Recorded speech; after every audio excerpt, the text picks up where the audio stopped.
Bonjour, tout le monde va bien, hein? Moi aussi.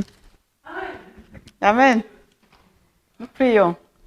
Seigneur, nous te remercions pour ces bons moments que nous allons passer dans ta présence. Nous savons que tu es avec nous. Tu seras avec nous tous les jours jusqu'à ce que tu reviennes. Merci, nos cœurs sont dans la joie, Papa, d'être ensemble. Surtout d'écouter ce que tu as prévu pour nous aujourd'hui.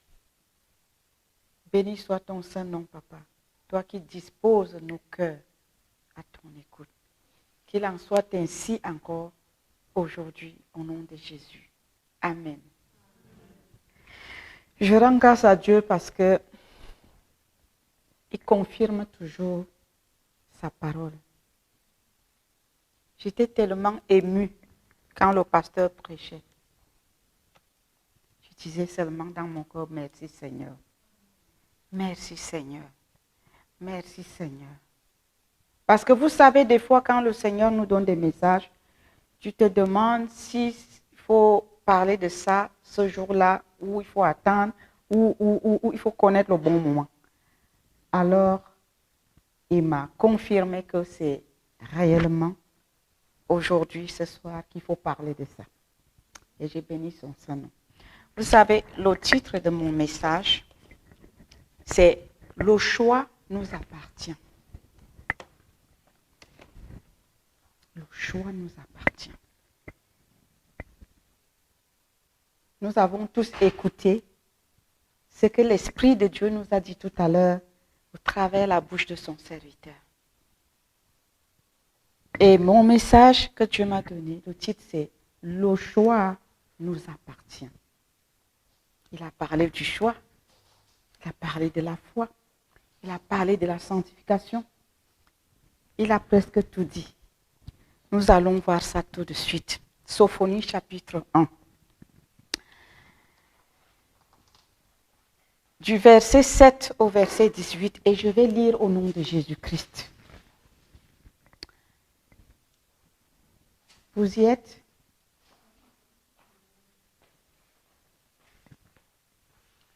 Je lis au nom de Jésus-Christ.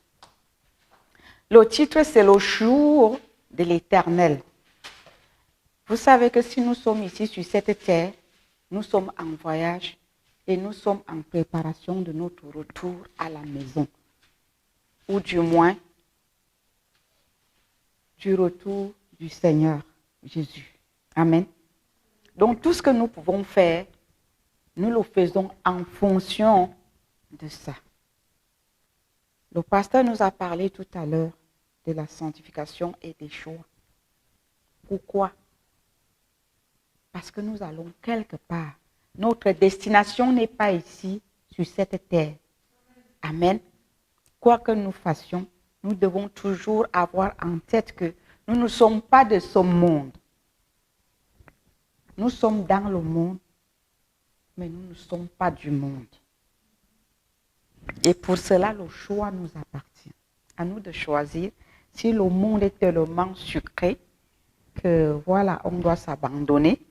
Ou si on doit se rappeler que nous avons une cité glorieuse quelque part qui nous attend. Et comment vivre sur cette terre pour hériter de cette cité. Amen.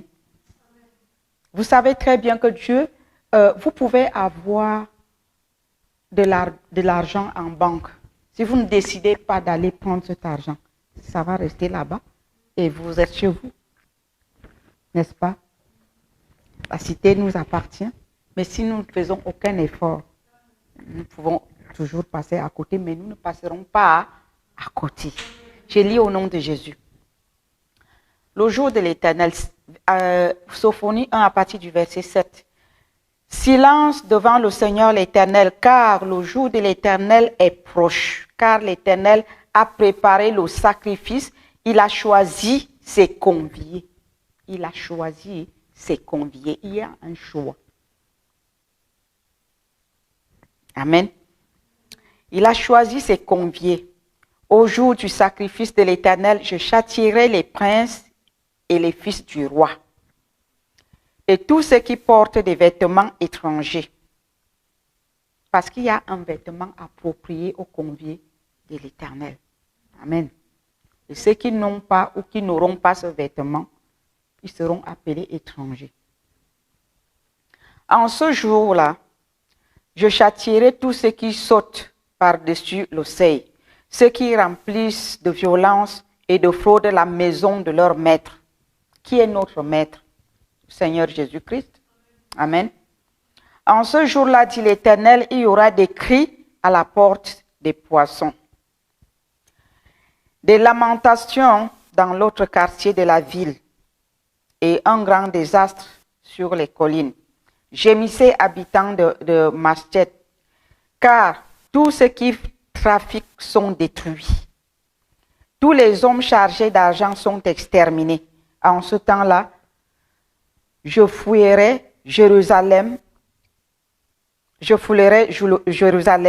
avec des lampes et je châtierai les hommes qui reposent sur leur lit et qui disent dans leur cœur, l'Éternel ne fait ni bien ni mal. Leurs biens seront au pillage et leurs maisons seront dévastées. Ils auront bâti des maisons qu'ils n'habiteront plus. Ils auront planté des vignes dont ils ne boiront plus le vin. Le grand jour de l'Éternel est proche. Il est proche. Il arrive en toute hâte. Le jour de l'Éternel fait entendre sa voix et le héros pousse des cris amers.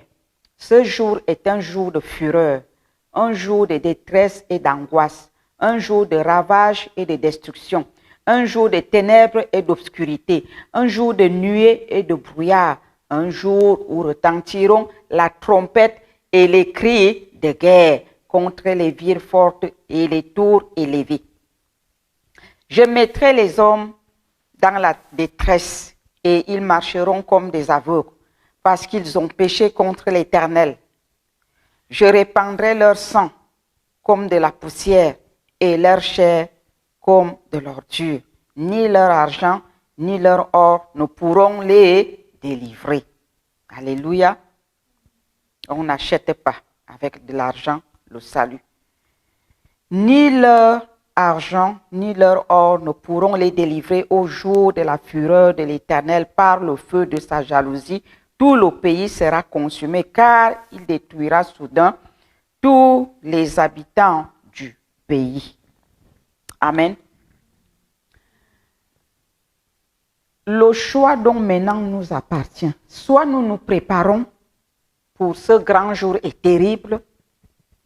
Nous ne sommes pas parfaits, mais si nous acceptons la chose, j'ai toujours dit, le Saint-Esprit est là. D'abord, ce n'est pas moi qui dis, le Seigneur Jésus a dit, je m'en vais, je vous laisse un consolateur, le Saint-Esprit, qui est notre guide, notre lumière. Il nous instruit, notre maître. Amen. C'est lui qui fraye le chemin. Si nous acceptons la chose, le Saint-Esprit marche avec nous, il nous aide. Nous ne sommes pas parfaits, Dieu le sait. Mais il veut notre oui, je le veux. À chaque mariage, on posait des questions. Est-ce que vous pensez que nous allons nous marier avec Jésus sans qu'on nous pose cette question où l'épouse doit répondre, où l'époux, où les époux répondent oui, je le veux? Vous êtes déjà passé à la mairie? Vous avez déjà vu comment on fait des mariages? On pose la question aux époux et ils répondent. Chacun dit oui, je le veux. Amen. Le choix nous appartient. Est-ce que nous voulons marcher avec Jésus? Est-ce que nous voulons nous marier avec Jésus? Si oui, il y a des choses que nous devons abandonner. Amen. Et il y a un choix à faire. Il y a un chemin à suivre. Alléluia. Vous allez voir quand une jeune fille ou un jeune homme est fiancé, je parle vraiment des vraies fiançailles, des choses sérieuses, je ne parle pas des blagueurs qui font qu'il est fiancé à toi, il a 2, 3, 4, 5 bureaux à côté. Je ne parle pas de ça. Je parle du mariage selon les normes bibliques, dans la sanctification et dans la vérité. Vous allez voir que quand une jeune fille n'était pas encore fiancée, bon, elle pouvait gérer son temps comme elle entend, mais une fois qu'elle est fiancée, tout change. Elle fait attention. Elle sait qu'elle n'est pas seule. Elle doit plaire à son fiancé. Elle ne fait plus n'importe quoi. Même son habillement change. Amen. Pourquoi? Parce qu'elle tient à sa relation. Elle voudrait se marier. Elle voudrait plaire à son époux. Amen. Si son époux n'aime pas certaines couleurs, elle va demander, est-ce que telle couleur te va? Est-ce que telle coiffure? Est-ce que tu aimes me voir coiffer comment? Amen. Elle change même avant le mariage. N'est-ce pas? Mais si vous voyez une fiancée qui continue sa route comme auparavant et qui se dit fiancée, il faut se poser des questions parce que ce n'est pas dans le foyer qu'elle ira changer. Amen. Le changement, comment? Regardez autour de vous. Quand une fille n'est pas fiancée et quand elle trouve vraiment son compagnon, il y a un changement. Même ses habitudes changent. Amen. Nous aussi, Église de Jésus-Christ, nous devons changer, comme disait le pasteur tout à l'heure. Notre époux aime la sanctification. Il aime la droiture. Il aime la vérité. Nous devons changer. Amen. Nous allons lire quelque chose dans 2 Pierre, chapitre 2. Pardon. 2 Pierre.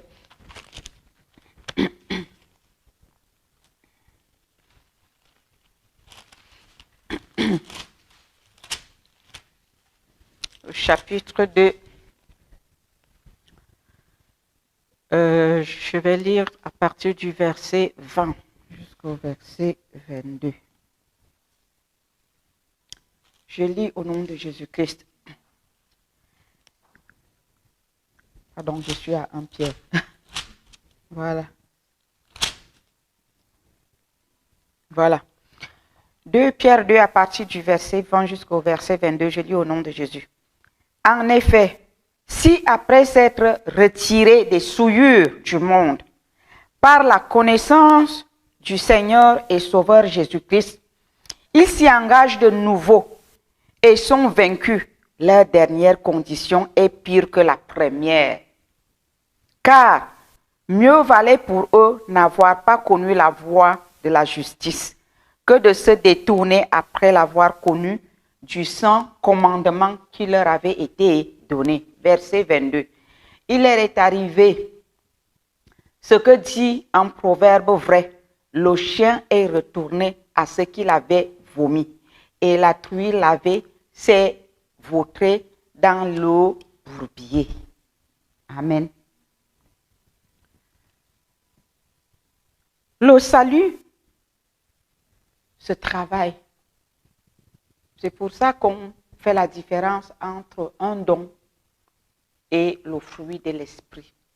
Le fruit de l'esprit se travaille.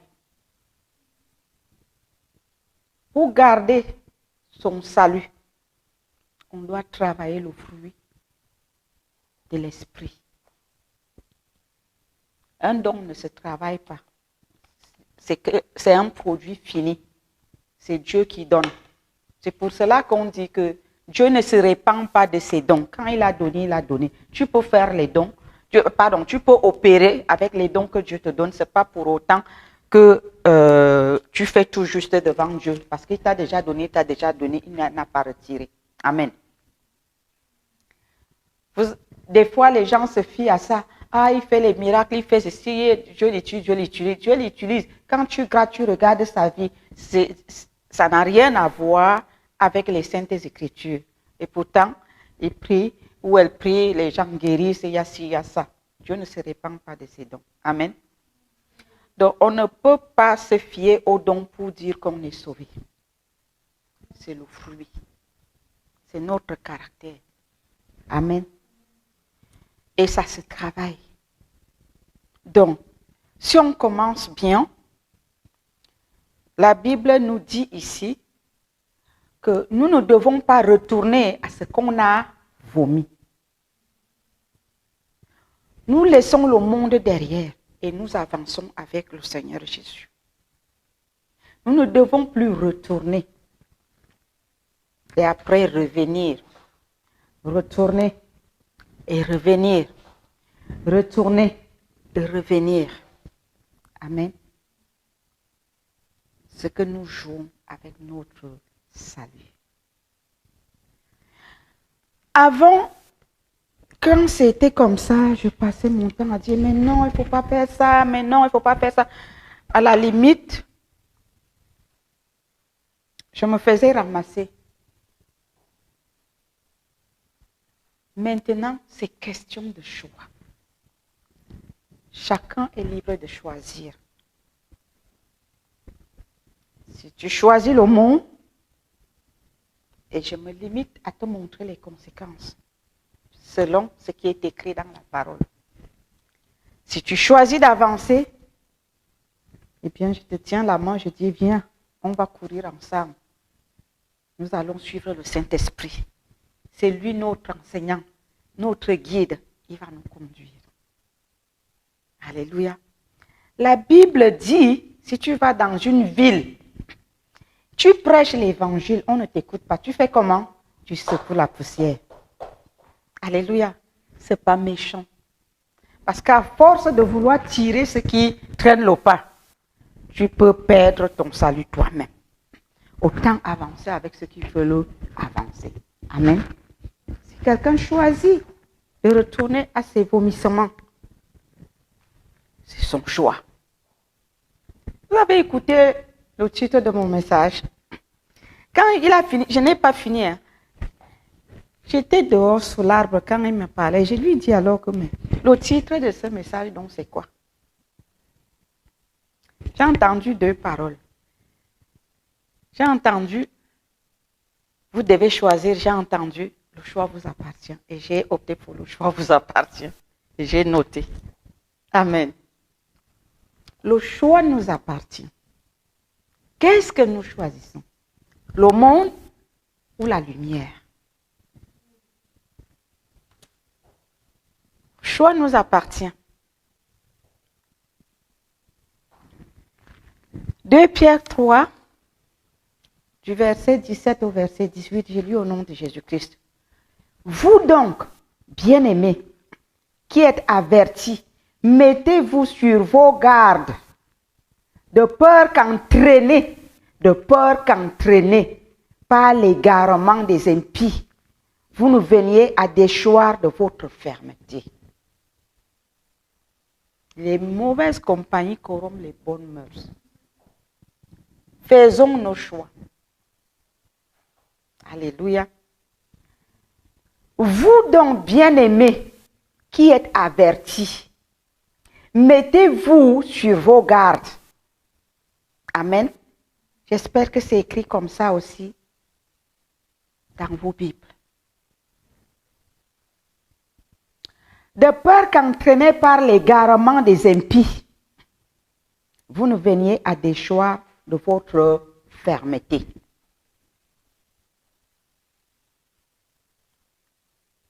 À force de se frotter à quelque chose, on finit par devenir cette chose. Est-ce que vous comprenez? Verset 18. Mais croissez dans la grâce et dans la connaissance de notre Seigneur et Sauveur Jésus-Christ. Il y a la grâce, il y a aussi la connaissance, ça veut dire la vérité. La grâce étant là, comme disait le pasteur tout à l'heure. Mais il y a aussi la connaissance qui va avec. On ne peut pas seulement profiter de la grâce et on refuse l'instruction que le Seigneur nous donne pour avoir la connaissance. Mais croissez dans la grâce et dans la connaissance de notre Seigneur et Sauveur Jésus-Christ. À lui soit la gloire maintenant et pour l'éternité. Amen. Apocalypse 3 nous dit quelque chose. Apocalypse 3, versets 4 à 13 nous dit, je vais lire au nom de Jésus. Apocalypse chapitre 3, à partir du verset 4. Cependant, tu as à Sardre quelques hommes qui n'ont pas souillé leurs vêtements. Ils marcheront avec moi en vêtements blancs. Ce sont les conviés. Vous avez vu leur tenue. Au départ, on a parlé de ça, non, les conviés de l'Éternel. Ceux qui n'auront pas cette tenue seront appelés les étrangers et ne prendront pas part. Alléluia. Ils marcheront avec moi en vêtements blancs parce qu'ils en sont dignes. Celui qui vaincra sera revêtu ainsi de vêtements blancs. Vaincre quoi? Le pasteur a prêché ici. Il a parlé de quoi? La sanctification. N'est-ce pas? Nous devons éviter la marche par la chair si nous voulons vraiment revêtir cette tenue blanche, lavée par le sang de l'agneau.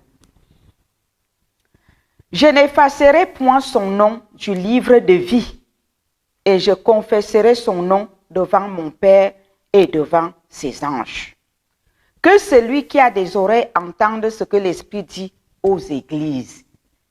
Le Saint-Esprit est en train de nous parler, nous, peuple de Dieu, Église de Jésus-Christ. Dieu nous appelle à la repentance, à la préparation de la deuxième venue de son Fils unique, Seigneur Jésus, notre Sauveur. C'est lui qui est mort pour nous, qui nous a rachetés à un grand prix. Nous devons nous préparer pour son arrivée. Il est notre époux. Notre caractère doit changer. Pour sa gloire. Nous n'avons pas de cité ici-bas. Voici ce que dit le sang, le véritable. Celui qui a la clé de David, celui qui ouvre et personne ne ferme, et personne ne fermera. Celui qui ferme et personne n'ouvrira. Je connais tes œuvres. Voici, parce que tu as peu de puissance et que tu as gardé ma parole. Tu as peu de puissance, c'est-à-dire tu n'étais pas capable, mais tu gardes la parole, tu as gardé la parole de la sanctification, de la sainteté. C'est-à-dire ton désir, c'était de marcher sur le droit chemin.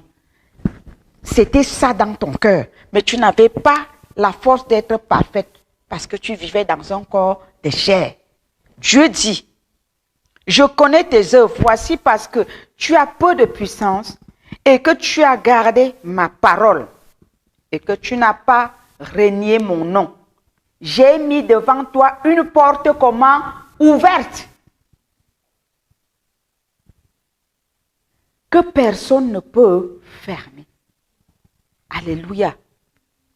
Dieu n'est pas ingrat pour oublier nos efforts. Il y a une récompense qui nous attend. Pourquoi jouer avec notre récompense?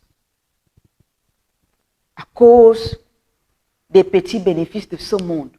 Le Seigneur nous réserve des bonnes et des grandes choses. Pas seulement en haut, mais déjà ici sur la terre. Il y aura une différence et il y a même déjà une différence. Amen. Ne pensez pas que les exaucements de prière que nous avons tous les jours là, ça se passe comme ça partout. Non. Ce n'est pas pour nous glorifier, mais c'est pour dire que la différence dont le Seigneur nous parle dans Malachie est déjà là. Tenons bon, tenons ferme. Il y a une récompense. Dieu ne ment pas. Ce qu'il nous promet, il le réalise. Amen. À nous de jouer, à nous de choisir. Le choix nous appartient. J'ai mis devant toi une porte ouverte que personne ne peut fermer. Quand tu te trouves dans une situation où les portes semblent être fermées, prends cette parole, proclame.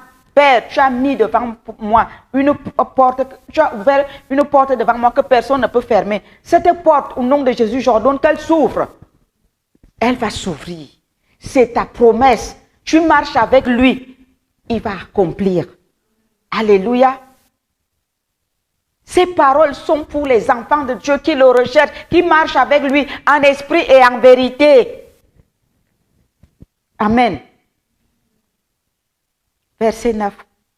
Voici, je te donne de ceux de la synagogue de Satan, qui se disent juifs et ne le sont pas, mais qui mentent, voici, je les ferai venir se prosterner à tes pieds et connaître que je t'ai aimé. Pourquoi?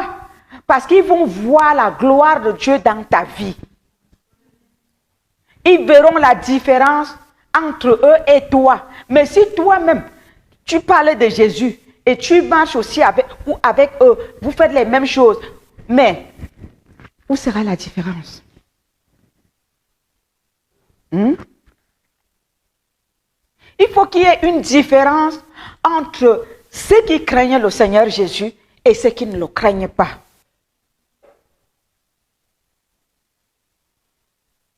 Faisons nos choix. Si nous sommes toujours en train de nous frotter aux gens qui, quand on finit en journée, le soir, quelqu'un se retrouve en boîte de nuit, se retrouve sur un lit de fornication, et dans la journée, quelqu'un sort avec tous ces mauvais vents-là, vient t'embrasser. Attendez, il n'y a rien de commun entre la lumière et les ténèbres. La Bible dit, sortez du milieu, vous séparez-vous. Nous devons faire des choix. Il s'agit de notre salut. Nous, enfants de Dieu, nous, Église de Jésus. Je ne dis pas qu'on ne doit plus dire bonjour à quelqu'un. Alléluia. Mais sachons faire nos choix. Sachons mettre des limites. Que ce qui est sacré reste sacré. Que ce qui est pollué reste pollué. Amen.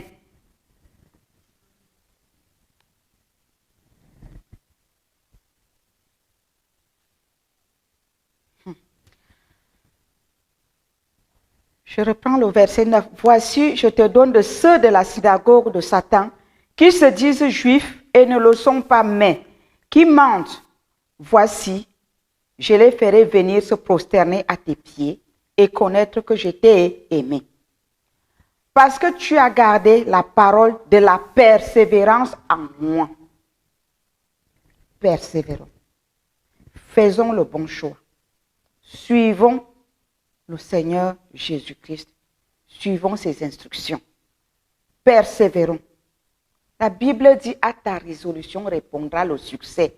Suivons le Seigneur. Il dit, je te garderai aussi à l'heure de la tentation qui va venir sur le monde entier pour éprouver les habitants de la terre. Nous avons lu Sophonie, le jour de l'Éternel. Ce jour terrible. Mais Dieu dit qu'il gardera ses élus. Souvent, on paraphrase ce passage et on dit que quand ces choses arriveront, les élus ne seront pas touchés. Amen. Voilà ça écrit, il dit, je te garderai aussi à l'heure de la tentation qui va venir sur le monde entier pour éprouver les habitants de la terre. Pourquoi? Parce que tu auras gardé la parole de la persévérance qui te montrait le chemin de la sanctification, de la vérité, de la sainteté. Alléluia. On ne peut pas payer le prix avec... Le pasteur a parlé du prix ici, non?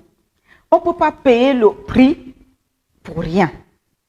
Jésus-Christ n'est pas un homme. Dieu n'est pas un menteur. Quand il dit la chose s'accomplit. Il est vrai. Tu payes le prix, tu vas manger le fruit. Je viens bientôt, verset 11. Retiens ce que tu as afin que personne ne prenne ta couronne. Est-ce que vous savez qu'il y a les voleurs, les voleuses de couronne? Satan lui-même, le premier, ses agents le suivent. Pourquoi? Parce qu'il a perdu sa couronne et il est toujours en train de vouloir séduire les élus de Dieu pour qu'eux aussi perdent leur couronne. Et dans ce monde, nous sommes entourés des agents de l'ennemi, ses associés. Quand celui-là ou celle-là sait qu'elle n'est plus en étroite collaboration avec le Saint-Esprit, avec le Seigneur Jésus, le péché pèse sur lui que le monde tellement l'a envahi que il ou elle aimerait revenir vers le Seigneur, mais elle n'a plus cette force-là. Elle commence à venir te tirer toi aussi, qui est encore sur le bon chemin pour qu'il ne soit pas seul ou pour qu'elle ne soit pas seule. Est-ce que vous savez que ça existe? Soyez vigilants. Soyez sages. Enfants de Dieu. Soyons sages. Faisons les bons choix. La Bible dit que celui qui marche avec les sages acquiert la sagesse des sages.